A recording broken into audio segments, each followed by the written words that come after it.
fuertes hacen estructuras fuertes, o familias fuertes hacen iglesias fuertes. Ninguno de nosotros es una isla. Todos estamos de alguna manera conectados, todos nos necesitamos unos a otros. Cada uno de nosotros necesita la ayuda del que está a tu lado y él necesita tu ayuda. Tenemos que entender con claridad meridiana que eso es un valor importante en la vida espiritual. Me encanta porque cuando leo El progreso del peregrino, una de las grandes lecciones que uno aprende allí es cuando aquel personaje que Juan Bunyan se inspira para hablar de su camino hacia la gloria. En una ocasión específica, él se fue caminando solo y obviamente se dio cuenta de cuán necesario era tener a un compañero con él. La Escritura dice que si andas solo y caes en un hoyo, ¿quién te sacará del hoyo? Por eso es necesario que andemos juntos y estemos de acuerdo bueno, obviamente, si vamos a andar juntos tenemos que estar de acuerdo porque ¿cómo nos vamos a encontrar entonces? Pero es importante recordar siempre eso, es vital para nosotros. Hemos estado viendo estas fotografías que son imágenes mentales de cómo la iglesia en el principio, nos dice la Escritura, hacían todo juntos, juntos todo el tiempo. Y pudimos ver eso en la oración, cuando estaban en el aposento alto, en alcanzar a la comunidad con el evangelio, cuando descendieron de aquel lugar, en el bautismo, cuando aquellos primeros 3,000 que se convirtieron fueron bautizados, juntos en la comunión, juntos en el compañerismo. Dice, partían el pan juntos con alegría en las casas. Y lo vemos en casi cada lugar en el principio, en ese deseo interno que Dios pone en el alma de los creyentes de procurar la compañía de alguien más. Procurar la compañía de alguien más. Uno puede ver al jardín del Edén y entender que cuando Adán se dio cuenta que había ofendido a Dios desobedeciéndolo y siguiendo el consejo no del Señor, sino el consejo de la serpiente antigua, la primera cosa es que él sale huyendo de Dios. Cuando usted sale huyendo de Dios o usted sale huyendo de los creyentes, eso es una mala señal. Es una mala señal. Cuando la Biblia dice que no es bueno que el hombre esté solo, no solo se refiere a la esposa, se refiere también al hecho de que nosotros nos necesitamos el uno al otro. Hace muchos años este predicador y querido pastor, que alguien ha dicho, fue como una centella en su tiempo. Él vivió entre los 1813 y 1843. Y dicen que fue una centella porque aunque fue de poca duración, iluminó con su vida a toda una generación. Robert Murray McCheyne murió a los 29 años de edad. Pero escucha, él escribió estas palabras en uno de sus sermones. Todas las ovejas de Cristo se mueven en rebaño. A las ovejas les encanta andar juntas. Una oveja nunca anda con un lobo o un perro, sino siempre con el rebaño. Especialmente cuando amenaza una tormenta. Se mantienen cerca unas de las otras. Cuando los nubarrones oscurecen el cielo y comienza a caer las primeras gotas de lluvia, los pastores dicen que entonces ven a las ovejas bajando desde los cerros y juntándose en algún valle resguardado. Les encanta mantenerse juntas. Lo mismo sucede con el rebaño de Jesús. No les gusta andar con el mundo, sino siempre unos con los otros. El cristiano ama al cristiano.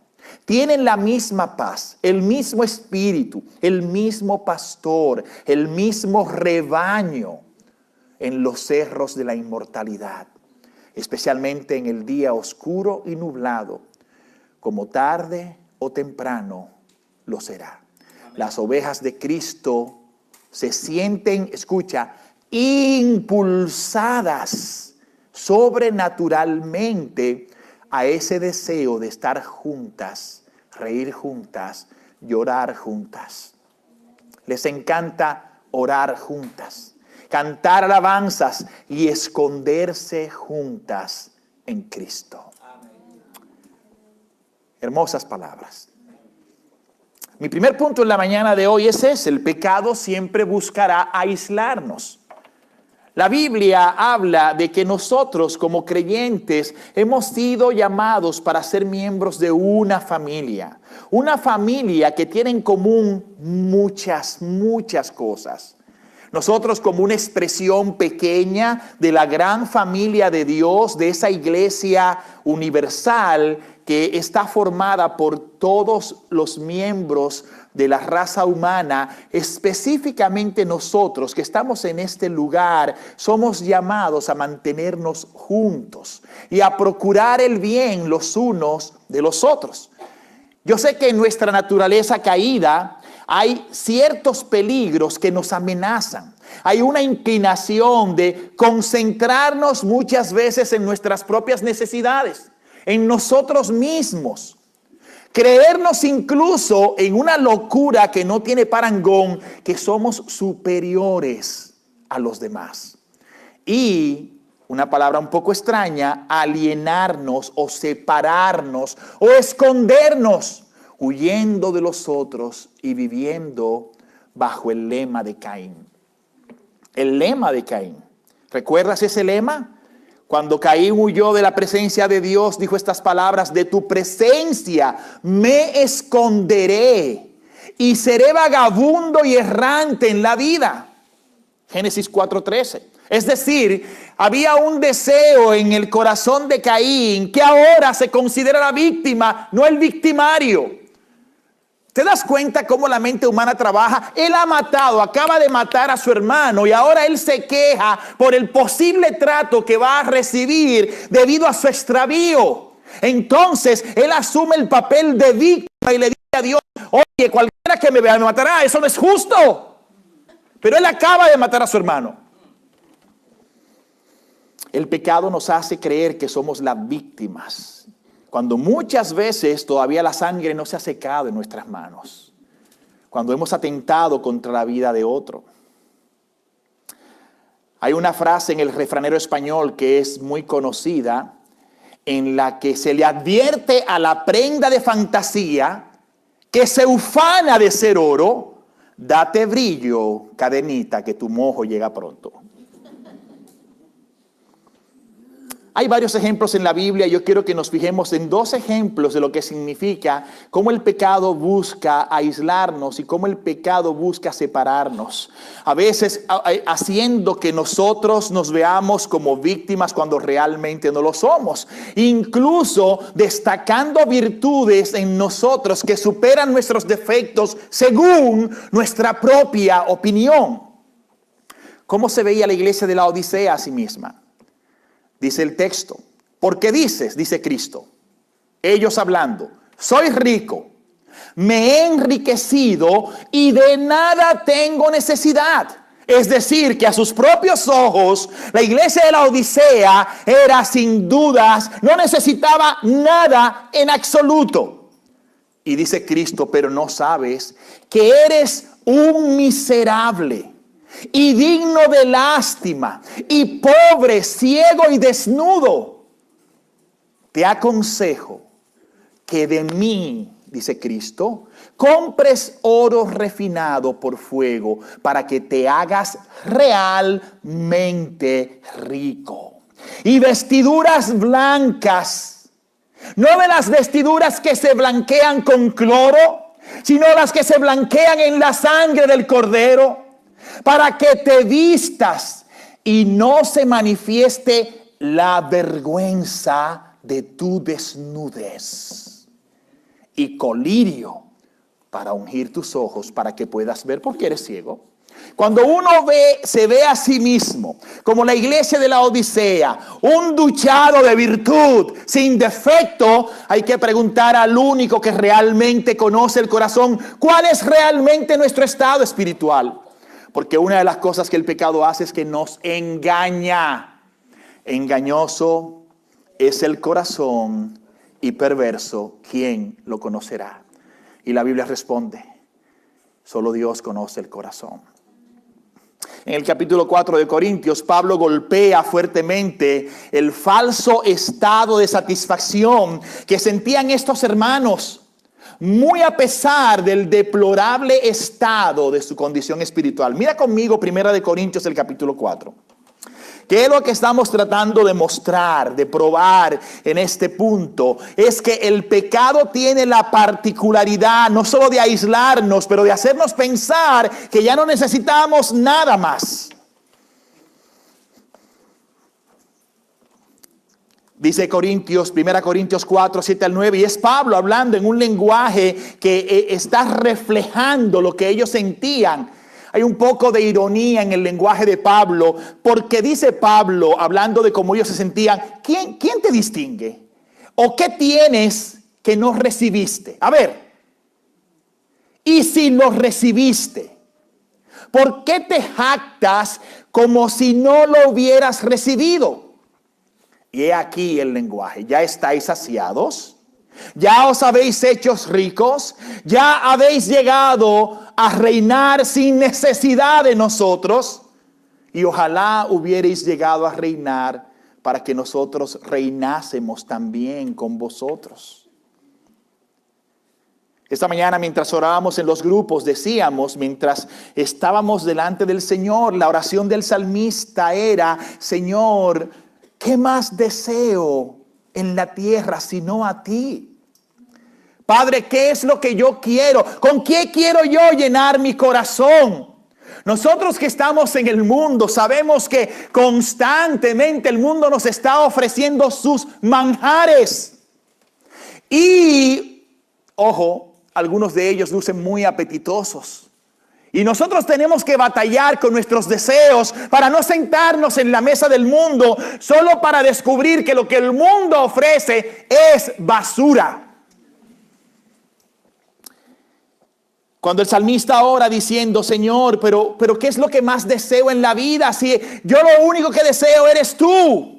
Cuando estás vacío de Dios, estás deseando comer todas las demás cosas. Pero cuando estás lleno de Dios, cuando tu alma está llena de Cristo y estás realmente satisfecho, no importa lo que el mundo ponga delante de tus ojos, tú lo dejarás.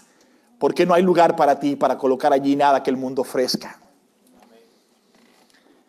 Hermanos queridos, y de eso se trata. Se trata de que nosotros tenemos que entender que en esta batalla, en esta lucha, en este peregrinaje, nosotros caminamos al cielo como un pueblo de Dios, como una sola iglesia, en unidad.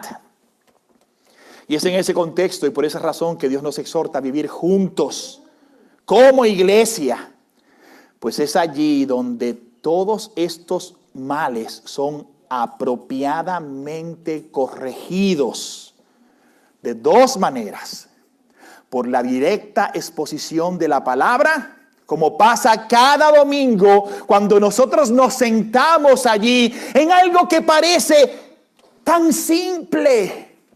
¿Te das cuenta por qué fue que los hombres dijeron: no, es que esto es muy simple? Hablando en el idioma que ellos entienden. No, vamos a hacerlo un poquito más elaborado. ¿Qué es eso de que una sola persona parada en el centro? Y eso es muy aburrido. Vamos a colocar algunas cosas que llamen la atención y que inclinen al pueblo a la adoración. Y vamos a vestir a este hombre de una manera especial, con ciertos atavíos que distingan, que llamen la atención y que use un lenguaje nuevo. ¿Para qué? ¿Para qué?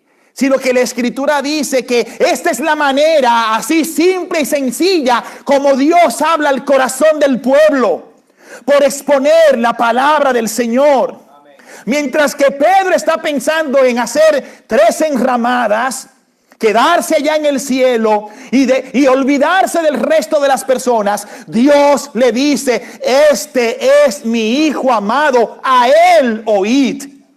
Él es el que tiene la última palabra. Y la Escritura nos dice que Dios habla a su pueblo, disciplina a su pueblo, construye su iglesia a través de la exposición pública de la palabra de Dios. Esta exposición de la palabra es una de las maneras como Dios, en este contexto, como iglesia reunida, nos va guiando, nos va disciplinando, nos va corrigiendo. No es a base de emociones. Usted puede llegar aquí, pegar 3 saltos, caer al suelo, irse a su casa y no haber aprendido absolutamente nada de cómo enfrentar su pecado. Y va a ser una persona frustrada porque entonces la próxima vez que usted venga va a tener que pegar 3 saltos más altos. ¿Ok? Y si nosotros alimentáramos ese entusiasmo solamente por lo que es emoción, caeríamos en el mismo juego que caen las personas que usan las drogas, que cada vez hay que poner más cantidad de droga para que se sientan mejor. Y nosotros volviéndonos locos a ver qué es lo que vamos a inventar para que tú realmente te emociones. Pero si no te emocionas, déjame decirte algo, no importa. Pero si tu cabeza es alcanzada con la verdad, eso sí tiene valor. Porque la transformación de tu alma y de tu camino solo vendrá cuando la palabra de Dios entre en tu mente. Y entonces obligue a tu corazón a andar en el camino correcto. Así que es cierto que muchas veces somos aburridos, pero no ineficientes. Y no porque nuestra suficiencia venga de nosotros mismos, sino porque la palabra de Dios es eficaz. Y ella no vuelve vacía. Y cuando tú estás sentado allí peleando con tus pensamientos, ella puede lograr en ti el cambio que necesitas para que tu vida sea mucho mejor. Hay una interacción dinámica que ocurre aquí en el contexto de la iglesia reunida cuando la palabra de Dios es expuesta y cuando nosotros nos comunicamos unos con otros. El pastor Mark Dever, en su libro que se llama La Iglesia Deliberante, escribe estas cosas. La disciplina de la iglesia puede ser formativa, lo que significa que se le está enseñando algo. A la disciplina de la iglesia, o la disciplina de la iglesia puede ser correctiva, en el sentido formativo. Todos estamos en disciplina en este momento. Y cada iglesia hace eso. Pero no en todas las iglesias se hace disciplina correctiva. Ahora, la mayoría de las veces la disciplina correctiva ocurre en una pequeña escala. Escucha esto, en las relaciones personales. Un amigo exhortando y animando a los otros en amor.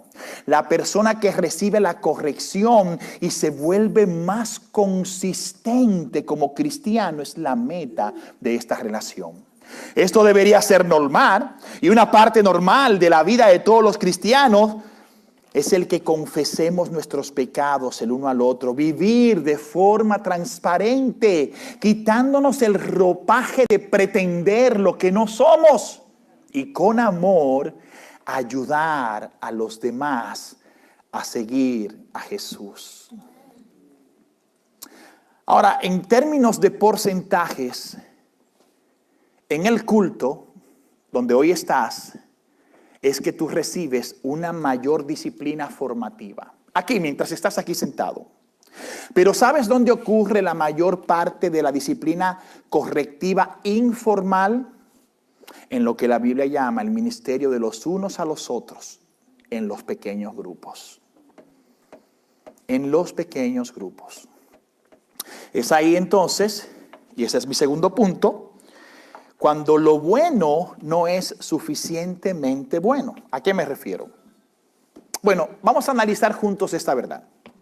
Pregunto, ¿faltar a la iglesia es bueno? No, no es bueno. ¿Venir a la iglesia es bueno? Sí, es bueno, pero no es suficientemente bueno.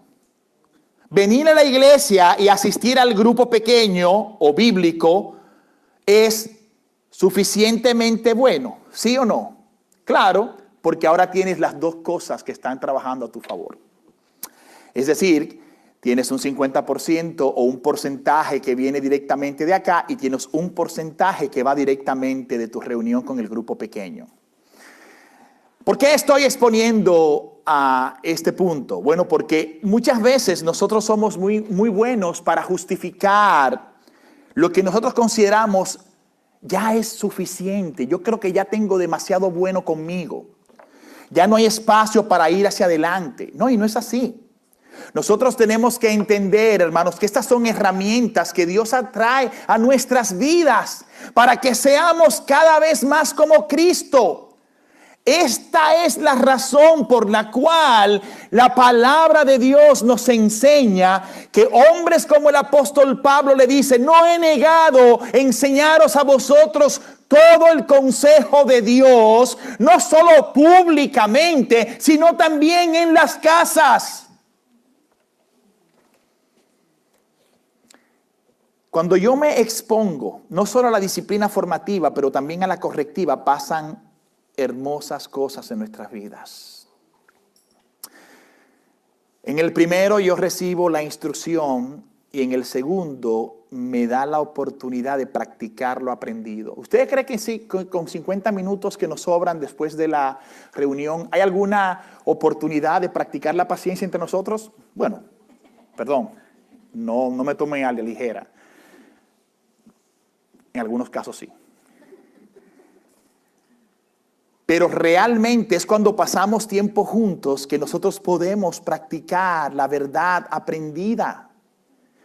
Nuestro laboratorio es cuando dejamos estas puertas. Cuando salimos de aquí, aquí es la teoría, la práctica está allá afuera. Aquí todos venimos muy contentos y felices y estamos muy motivados por estas cosas que de alguna manera ponen un marco, la fotografía. Aquí es como Facebook, todo el mundo está contento, ¿entiendes? No he visto una foto en el Facebook, la gente dando gritos, llorando, amargada, aunque a veces sacamos unas cuantas que la gente no se da cuenta, ¿no? Pero mira, hay razones para estar y pertenecer y buscar el participar, no solo en el culto público, pero buscar un grupo en el cual yo pueda hacer a ese grupo parte de mi familia. Recibir la instrucción y practicar allí aquello que la Biblia llama el ministerio de los unos a los otros. En este culto pequeño, en este grupo pequeño, yo conozco y participo con mucho más efectividad, porque la escala es menor que lo que pasa aquí. En el culto yo conozco y participo de la iglesia como un todo, en este culto particular, a mayor escala. Pero en el grupo pequeño yo puedo intimar, puedo fortalecer mis relaciones, me entero en detalle de lo que está sucediendo con mis hermanos. Este culto acá es unidireccional, porque aquí hay una persona que habla, los demás escuchan, pero en el grupo pequeño hay una comunicación vital, hay una interacción entre nosotros. Y déjeme decir una cosa, mi grupo es extraordinario. Yo les he contado a ustedes que el más joven soy yo. O sea, es el único lugar donde yo me siento un niño. En una sola fila del asiento hay 1000 años.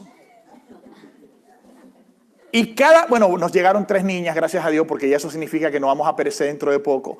Pero hay una generación nueva que va subiendo. Pero francamente, yo disfruto sentarme con ellos, escuchar por lo que están preocupados. Y créeme, 90% de las peticiones tienen un tema. ¿Sabes cuál es? ¡Salud!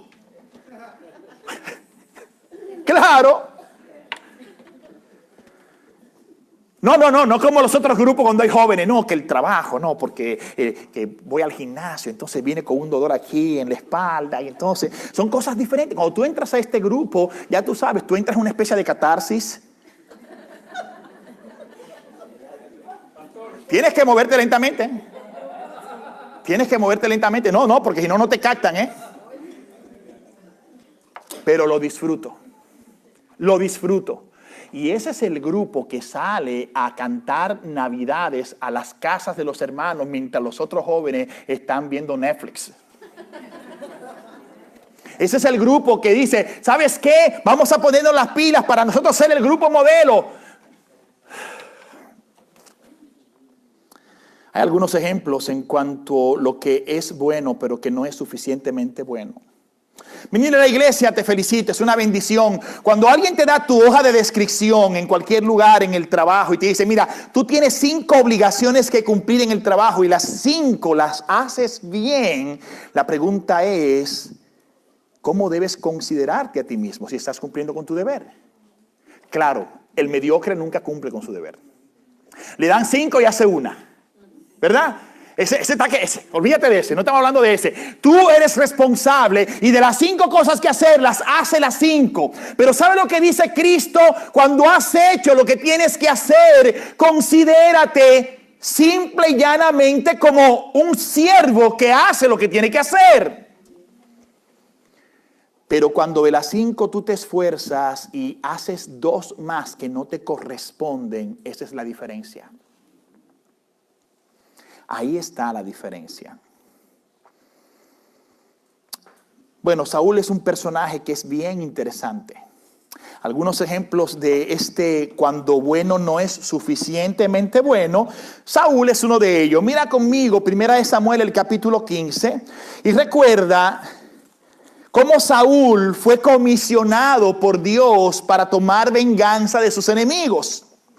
Y si vas al texto, y no tengo tiempo de ver el pasaje completo, pero te lo pongo como tarea para que lo puedas disfrutar durante la semana, dice que Dios comisionó a Saúl,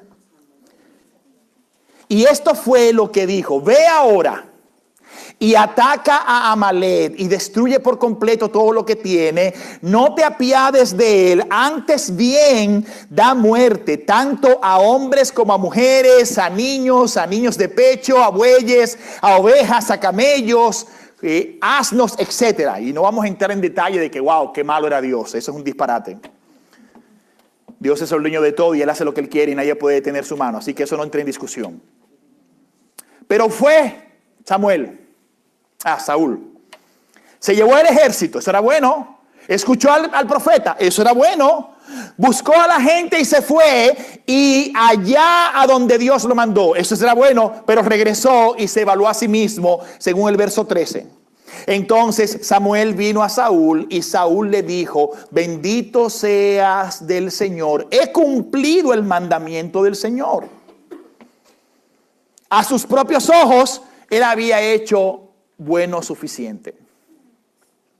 En realidad, él solo cumplió con una parte del mandato. Dios le dijo: tú vas a destruirlo todo, y él preservó ovejas, bueyes y algunas otras cosas que vinieron con él.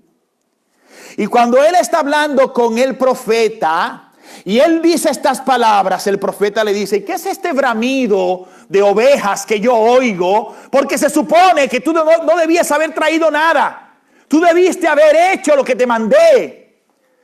Pero él se excusó diciendo: no, es que tú sabes, yo traje esto para sacrificarlo al Señor. Mi plan es mejor que el de Dios. Aquel es un desperdicio absoluto. Yo, muy inteligente, traje un poco para que Dios fuera agradado. He cumplido con la voluntad del Señor. ¿Cuál fue el resultado? Verso 26. Samuel respondió a Saúl: no volveré contigo porque has desechado la palabra del Señor. Y el Señor te ha desechado para que no seas rey sobre Israel. En otras palabras, él hizo algo bueno, pero en este caso no fue bueno suficiente. Otro joven, otro pasaje de la Escritura, otro personaje, el joven rico. Ese es nuestro último ejemplo. ¿Qué hizo bueno el joven rico según dice el pasaje? Bueno, dice el pasaje, y estoy en Marcos, ese pasaje que describe cuando se acercó el joven rico a él. Cuando salió para seguir su camino, dice el texto, vino uno corriendo, escucha, vino uno corriendo y arrodillándose delante de él, le preguntó. Primera cosa buena, vino corriendo. Segunda, fue honorable en hacer una reverencia arrodillándose delante de él. Tercero, hizo la pregunta correcta: maestro bueno, ¿qué haré para heredar la vida eterna? Ahora escucha la disciplina formativa. Jesús le dijo: ¿por qué me llamas bueno? Nadie es bueno sino solo uno, Dios. Primer bombazo. Tú sabes los mandamientos: no mates, no cometas adulterio, no hurtes, no des falso testimonio, no defraudes, honra a tu padre y a tu madre. Evaluación de él mismo. Y él dijo: maestro, todo esto lo he guardado desde mi juventud. Resultado: él, afligido por estas palabras, se fue triste, verso 22, porque era dueño de muchos bienes. Hizo algunas cosas buenas, pero no eran buenas suficientes. Hermano querido, ¿estás tú haciendo lo mismo? Cuando tú te miras en el espejo y te sientes satisfecho por lo que has logrado, especialmente en tu carrera como creyente, tu crecimiento espiritual, y tú piensas que jamás has faltado a un servicio, y lo más extraordinario, siempre has llegado a tiempo. Y dirás: wow, todo esto está bien, yo no tengo nada más que hacer. Si alguien me dice algo, me voy a sentir como Caín, una víctima. Cristo le hizo esta pregunta a sus discípulos. Mateo 5:47. Y si saludáis solamente a vuestros hermanos, ¿qué hacéis más que otros? ¿No hacen también lo mismo los gentiles? Si usted es aficionado a Netflix, hay una serie documental que se llama Wild Wild West, que narra cómo un hombre de la India, que no era occidental, logró traer a una zona de Oregón a más de 10,000 personas para construir una ciudad con aeropuerto, sistema de banco y fundar la primera nación extranjera bajo las leyes americanas. El hombre tiene un nombre interesante, Osho. Ha escrito muchos libros y es un representante de este movimiento que trata de mejorar a las personas. Vinieron gente de Alemania, vinieron gente de toda parte de Europa, de Latinoamérica, de Asia, y se fueron a vivir a aquella ciudad. A vivir en aquella ciudad, ellos estaban gastando sus vidas contentos porque estaban sirviéndole a este miserable.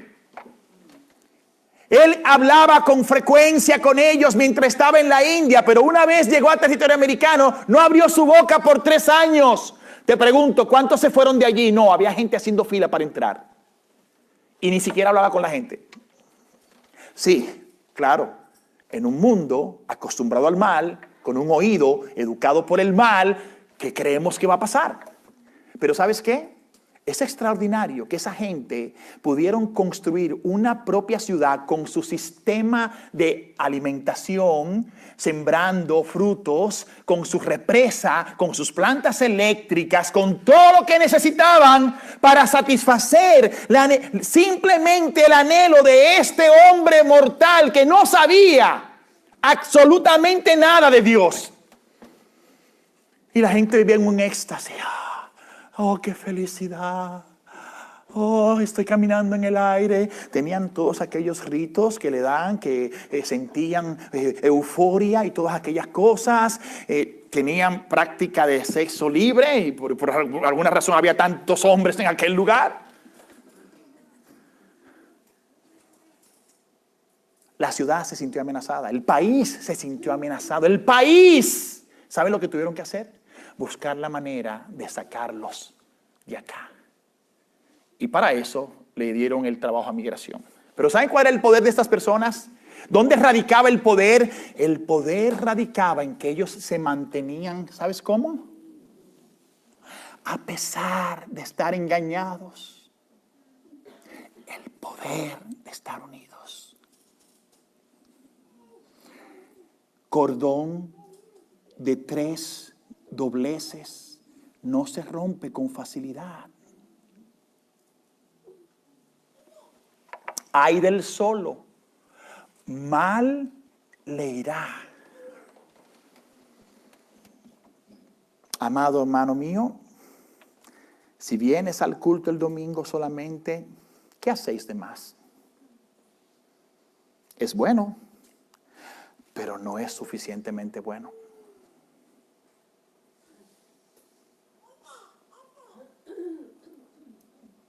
Vamos a orar.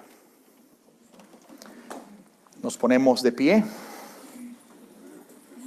Damos gracias al Señor. No quería echarle un jabón a la sopa hoy, al sancocho. Yo sé que todos tenemos ese espíritu de poder alegrarnos con las madres. Y eso no ha terminado todavía, ahora es que la fiesta empieza. Pero ojo, en realidad uno tiene que hacer lo que tiene que hacer. Y en este caso, pues, había que anunciar el consejo de Dios y espero que haya sido para vosotros agradable y bueno para tu vida. Oremos. Señor, estamos muy agradecidos de tu bondad en esta mañana. Te damos a ti la gloria y el honor. Padre, ayúdanos siempre, como Pablo, a entender que yo debo extenderme, esforzarme hacia lo mejor, lo que está delante. Ayúdame, Señor, a hacer un compromiso contigo de que mi vida será mejor cuando la comparta con otros. Ayúdame, Señor, a vivir en comunidad para que Cristo sea exaltado en nosotros. Oh Señor, líbranos del espíritu de Caín, que se aísla, que huye, que corre. Y danos, Señor, un corazón que anhela la compañía de otros santos y busca la compañía de otros para que juntos digamos: qué bueno es adorar a Cristo juntos como familia. Que los hermanos estén juntos en armonía, porque allí envía el Señor bendición y vida eterna. Oh Padre, ayúdanos. Y gracias, Señor, por este hermoso día. Bendice nuestros diezmos y ofrendas. Y ahora, al cantar nuestra última canción, te damos a ti la gloria en todo, en Cristo. Amén y amén. Amén. Para dirigir